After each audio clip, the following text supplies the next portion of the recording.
By early 1943, the Allies faced a dilemma. With North Africa almost secured, the next logical step was to invade Europe, but where? Logic pointed to Sicily, the gateway to Italy. But that also meant the Germans expected it. Any direct assault there would lead to massive casualties. The Allies needed a way to convince Hitler that their next invasion would target somewhere else, Greece or Sardinia perhaps. Inside a dimly lit London office, two brilliant British intelligence officers, Ewan Montagu and Charles Chumley, brainstormed ideas for deception. Then, from the dusty corners of the British imagination came a plan so unthinkable it bordered on madness. What if we used a corpse to deliver fake invasion plans? The concept came from an old memo written years earlier by a British officer suggesting the enemy could be fooled by planting misleading documents on a dead body found at sea. Now, Montagu and Chumley wanted to turn that idea into reality. They called it Operation Mincemeat. The task was grim. They needed a believable body, one that could be passed off as a drowned British officer. After an extensive search, they found their man, Glyndŵr Michael, a homeless man who had died after ingesting rat poison. His death was tragic, but his body became the centerpiece of a deception that could save thousands of lives. The British pathologists carefully preserved his remains, dressing him in a Royal Marine uniform. Every detail had to be perfect, from the ID card to the personal letters in his pockets. They even created a fictional identity for him, Major William Martin, of the Royal Marines.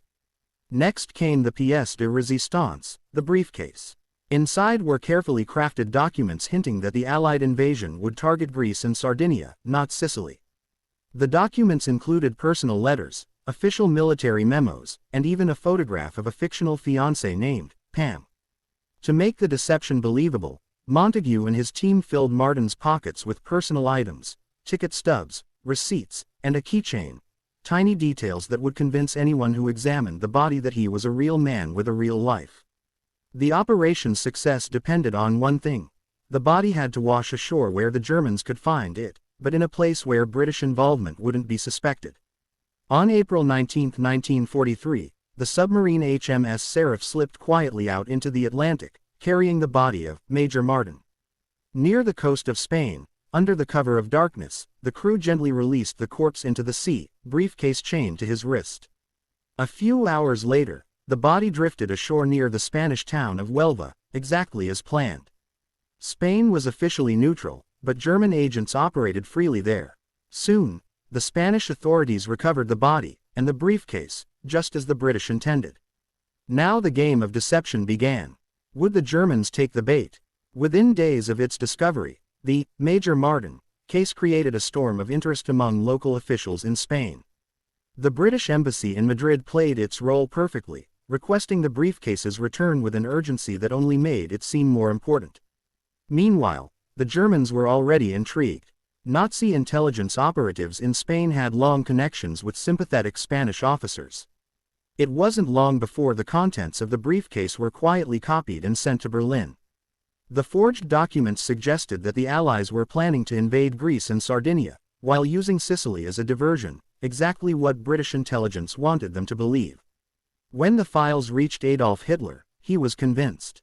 The deception had worked. Orders were given to reinforce Greece and Sardinia with German troops, while key panzer divisions were pulled away from Sicily, weakening its defenses at the crucial moment. Back in London, the British had no way of knowing if the plan had succeeded.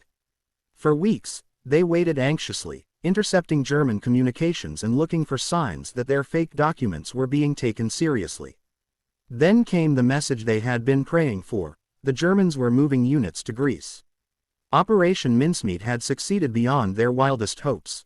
On July 9, 1943, the Allied invasion of Sicily, Operation Husky, began. Despite the rough seas and heavy resistance, the invasion was a success. German forces were unprepared, stretched thin, and out of position. Within weeks, Sicily fell into Allied hands, opening the gateway to Italy and hastening the fall of Mussolini's regime.